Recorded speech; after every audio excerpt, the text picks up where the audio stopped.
afar ilmo taagood baa la dhahaa waa aftaag iyo gacantaag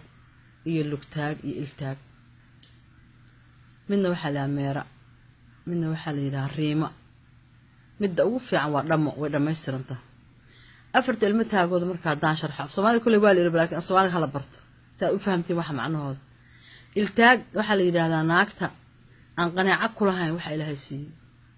waxay fiiraysaa dadka kale waxa haystaan waxay fiiraysaa reerka dariska la waxa haystaan waxaa laga yaabaa iyadoo alaab qaali u taalo ama ninkeedu nin fiican oo keenaa yahay inuu soo muuqalo iltaag maarta faarax marka aad alaab wada hebla alaabta loo dhigay maaragta Allah ilaahay rabbi waa taasoo kale igsi ilaahay yaa ninkaas kan ninkeedii baan u muuqan gurigeedii baan u muuqan wax kale waxa haysto uma muuqdaan ilaahay horta waa dabeecadna naga gooy marka gabadha iltaag dabeecadda hadaa leedahay laga bilaabo maanta iska goo waxa xun waa iska reebaa waxa ku soo aftaag afraad soo careysanta wax dili ma taqaan jinatun bay leedahay doobirna waa qosay doobirna waa careysanta marka hada aftaag tahay hada maxaa la yiri a cheerful wife is the joy of life gabadha farxaanada ah waa nolosha farxadda waa reerka farxadiisa islaamkuna muxuu nafaray dalaaqatul wajiga isu furaa la yiri wajiga isu fur maxaa laga wadaa waji masbuuc hada masbacbuus hada qofku arkaba in adigu hooyada abidisha waa qalaaga cariya kaalada hada waa ku dhaxnoolay ama ha ku yaqaan ama ku hay saytaayna ku dhan waa afay bartay waayo bidaankun isu farxo oo qofka ka hor yimaado waji farxad aad ku qaabisho loo baahan islaamkana waaba nafarayaaba in wajiga la isu furo oo salaanta faafiya nabi cali sallallahu alayhi wasallam nabcaashiina qofka taqaan imaad qoon labada salaamo salaanti waxa soo galaysa marka farxadii wajiga ah Soomaaliya ma kala subin waxay yiraahdaan guri lama galay waji baa la galaa hadaa maanta ogahay gabar bashaashada oo fiican oo qalbi furan oo markii maartay aad u timaado aan ku dhibsanaynin oo maartay aan ka caroorin wad ku farxaysaa la sheekaysigeedii ku laaxshadan wad xiisaynaysaa laakiin markii aftaag tahay marka hore soo galay Soomaaliya waxa kale oo yiraahdaan gafuur hameenimo ninkii buuru dhibaa kan maalmeedna ninkii dhugta maalinka dad careysanta gafuurka taagtid wuxuu dhibaya qofkii ku fiiriyo arka laakiin hadaa ciidaba ku fiirin si lagu arko adagta hameen hadaa afku burtin hadiyaabka ugu weeytaa ka sii daranta marka gabadha aftaag la yiraahdo waa laga fiican yahay gabar careysan hooyo careysan iska daa hadaa markii cilmigan psychology la fiiriyo waxa la murqaha wajiga ku jiraaliyo qofku markuu farxana intaas oo muruq baa kala baxaysa marka uu caroodan intaas oo muruq isku soo kaduudmaysa marka xataa caafimaad ahaan arada kuma fiicna islaam ahaan diin ahaan kuma fiicna dhaqan ahaan kuma fiicna marka gabadhi aftaag dhaqankeedu ahaay laga bilaabo hadda iska gooyo inaad farxado isku jirkaaga bar iyo qalbigaaga midda kale waa gacanta ka soo horeysa حتى أضغط هذه الأصل عفان فرجتك النش أولها شق هذي بعدها شوكت النف كشبن قش وشي هالجادة كسوريس تاسنا وهذا مرة كودن كان أنا شغلنا وعمل أسكو حريابة ده نكد الشغل كله فطام علمه الدوغو صدق إنه بربع قوتها من هذا تشيل آديس مركز ده قاعد تاكت هنا اسكت الله ما بهنا ما نفعنا دلكوا وحن حتى قف كميل قابر ما تقولوا فنيسا حتى قف كحناق أمريكي كوتشين بدك كينيسا قف كحق بنتو كحناق وكراعية وده ودو كحق بدني هاي مركز فرجت كله فطر كل دينه مكاسو كوكا قسين مركز طلنا ونقول يري مكاس أصلا لحري لكن ما بربري بلاي هالك كبلاونس هذا قاعد تاك الداتا هنا ما في عنا ده قاعد هم يلسك بقول حكوسو هذا نكتة لوكتاك شو الفرصة وابه فرداب مير عاو الله قصة توصل مركز رير هودو هالك كوبابان المها ولا يقانا يجو دوف له عن قراء سوعن بإسكولة دي دكسير آذان وده جادو قاعد شو كلها وحنا نقدركم مخالي ميراث ميرسته إلا لوكتاك بقول وفرده أينا وضع عادنا الإسكدة ولا ريالو ناقل لوكتاك واحد بدن بعد عافي وحي أكتها ملها رير وحكموجا عرور وحكموجا ذات كانت قربات شغل ما بالله بطيبة رنتي ويرهاس بيعمل قصة شغالة ساعة ما راس بكسر نفر ساعة صبي حد محيك عبابة اللي بلاي حر نعيس تنسي مركب قبل نقول جيد شوكته وفرده نقول جيد عن قاتش الله لمنه لوكتاكي مرتدينا وقوه قبل أنتي عرورتي وقوه قبل أنتي أضيق وقوه قبل ما لوكتاكي سيس كل عن بدك كعنا أفرت عمتها قد بالدها وحاشانيسة ريما أرينتا رين واحد يقف مركو تشرين عدك الصباح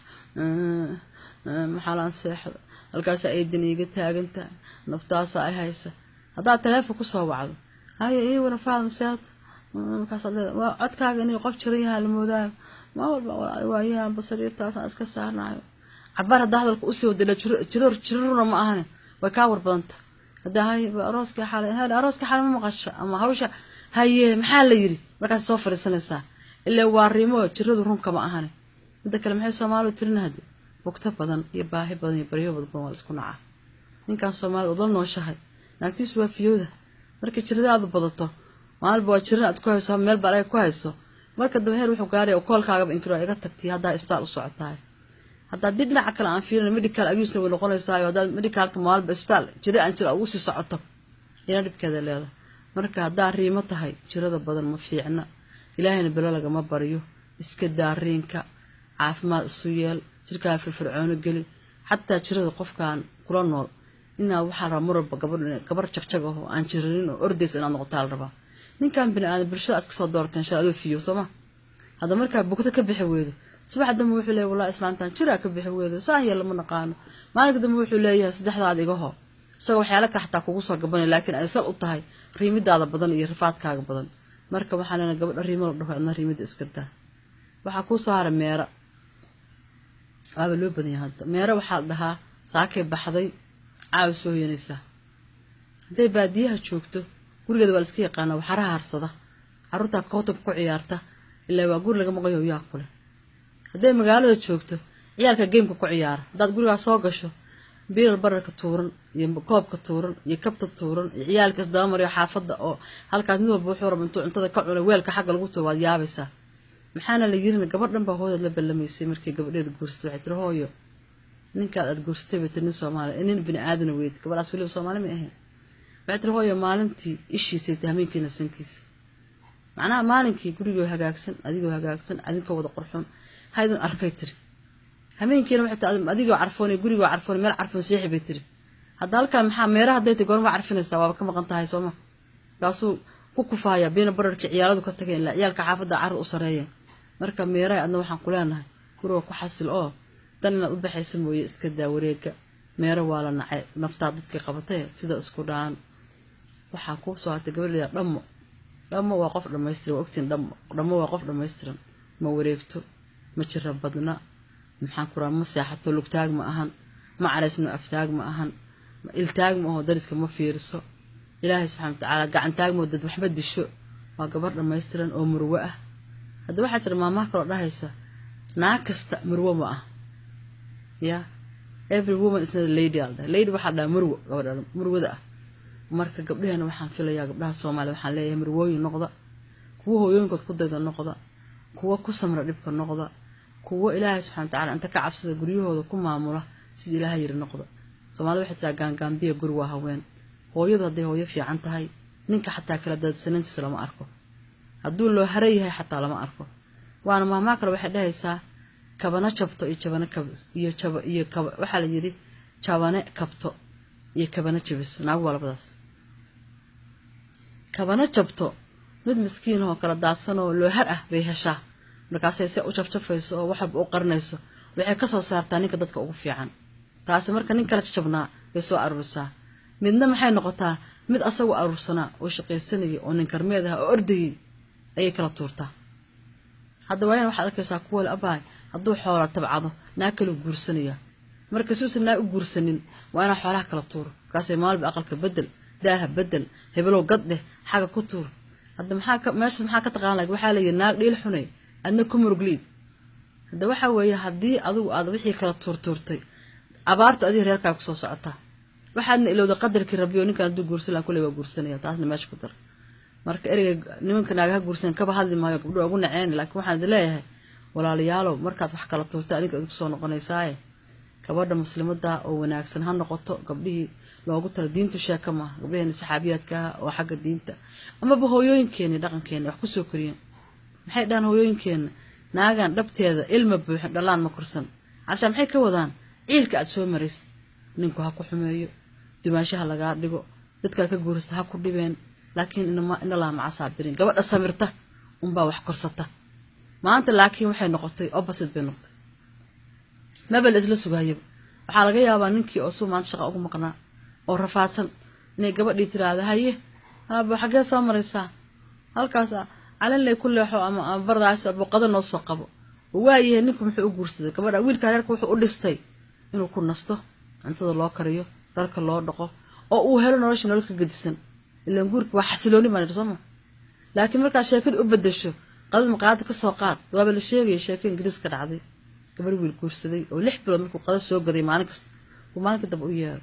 hir walaali anigu waxaan kugu guursaday inaan maqaada ka reysto laakiin hadda waxaan ba arkay wiil sheekada in double noqoto hadda laba qadaan bixiyaa wiil marka intaada caruur dhalin oo reer dhan oo maqaad looga adeegayo dhibkeeda leedahay aysan ugu badan sheekadu waa kala tegaynaa wiil marka maxaa ka ceeb badan gabdhaha waxaad yeeshin khayr Allah siiye waxaasad u walaaqdaan baa reerka ku filan xataa hadaad wax karinta aqoon gabdhaha yaryarku hadda jooga wax ma kariya yaqaanin baa lagu ceebaya laakiin dhib ma lahaane naabar isla kariya xataa asla walaaqatiin taas loo baahan yahay marka waxaan leenahay gabdhaheena Soomaaliyeed oo qurbaha jooga waliba noqda hooyooyinkood waxa wax ku soo koreen wax ku koriyo noqdo hooyo samirta noqdo hooyo ceebta qarisa noqdo hooyo labada reer isku wada gabar baa waxay guursanaysaa nin hebel la yiraahdo jaamacada ka soo baxay oo halka shaqaysanaya kaasay leedahay hooyadii ma rabo oo walaashi ma rabo oo reerkiisa ma rabo hadda waxaan aqal xumada kaga yaabay ninkan wixii wax soo baray oo intaas soo la ekisiiyay ilaa beer u baxayso ahaaye maalinku reer tabcaday waxay sugayaan barwaaqo ka sii badan helaan naag reerka soo dhaweys inay helaan ayana marka ma ogeey laakiin inkaar baa gabadha saas yeeshay inkaar baa ku dhacda iyadii awlaadeedana ku soo noqota inkaartaas ninkan waxaad ogaataa inuu ka yimid dad adigu inta leedahay hooyaad leedahay hooyuu leeyahay walaal baad leedahay walaal buu leeyahay aabbaad leedahay aabuu leeyahay gabadha fiican waliba labada reer inta isku wado bay waliba reerka xididkada u roonaata waayadaa wixii gacanta ku haya reerka xididka ay marti ku yihiin ninku adu marti ku yahay marka waxa loo baahan walaalayaalo waxyaalaha dhacay waan 10 noo noqda kanada ay ka dhacday baa igu sheekadaas sheeko yar gabar baa waxa la yiri waxa uu sadohdeed kaasay waxa tiri ma dhacayso in ila noolaato islaanta anu guri ka heshiin masaasaha nin fiican oo fariid u ahaa wiilka gabadha qabay wuu ka xiyay hooyadiis guriga u kireeyay halkaas u dajiyay ayada marka waxa qabtaan guul gaartay madda sadohdeed ceyrisay hadda waxa la yiri ilaahay subhanahu wa ta'ala xaq waa og yahay maalinka dambe hooyada timi habeenkii markii hooyada timi subaxi ma hooyadana lama joogayso ma hooyada ha waa soo waalatay hooyada wada la joogaysa wala ma waalan bir guriga hadaan leen hooyada ma joogayso ma ogeyn hooyada shil ceyris waa ilowd hadii bal meesha waxa dhacday gabartii tir hooyana keen anigu maanta wixii hooyada guriga joogi mis ha gacanta qabsat nabaday buu magaalada waa suuq shakadii ka shimkaasale waninkii heblaha sadoois buu guriga ka ceyriyay kaasa gogol loo dhigto leeyahay heblo maxaa kugu dhacay maanta sadooda aad ceyriso wuxuu yiri gabadhan u yeero oo shalay hooyada ba ceyriso yiri oo inta ila noolaal mayso wata guriga anu kareeyay oo ku biila aan tabarteeda ahayn marka hadii maanta hooyada ay timid anna waxaan tusayay buu yiri hooyada xanuunkeeda tusayay anu sadooda ma garan waayeen inaan ceyrin laakiin xanuunkan tusayay hadda ayadii baan marka meeshii lagu ceebeeyo leeyahay alla ku ceebeeyay in kaar kugu dhacday waad naceebis alla wuxuu qadaray in hooyadii la soo celiyay labadii hooyo guriga la wada keenay halka labadii hooyo iyo reerkii barwaaqo ku noolaayeen marka gabadha Soomaaliyeed waxaan ku leeyahay ninkan quruxda badan oo guursanaysid dad baa ku soo tabcay dad baa cidiyaha ku soo murxeen naaga canjeelada ugu duwendhigu ku madoobaadeen alla inta ka cabsataan waxaygii waxaaga aan cunug waali soo ma aha yiri hadhiina isku darsadee labada reer ha kugu reyso gabadhaas duco qaadata gabadhaas noqoto midii barwaaqooda oo walaas ciida dhashay laakiin hadaa tiraahdo aabiisna ma rabo adigana waa ku rabaa aqli ma aha midada kaleeto waxa la yiri nin maalin ma gaadid ninna sanad ma gaadin ninna waliga ma gaadin nin maalin ma gaartid baa yiri oo ninka gaadiidkaas waa gor dadku sida hadda fasiliska la salama haysanin markii meel lagu shiraayo geed halkaas magac la lagu shiri jiray marka waan faras la soo fuuro marka ninka faras kale maalinka uu ka horeeyo adigu aad soo lugeynayso ninka xoolihiisu naqa ka hordagaana sanadka uu ka horeeyo ila naqiba xoolihiisa ka hordagana waa ka hordaaqeen ninna waliga ma gaadid baa ninka kaanaag fiican waxaad ogaataan gabadha fiican waxa weeye waa wax lagu xisaabtamo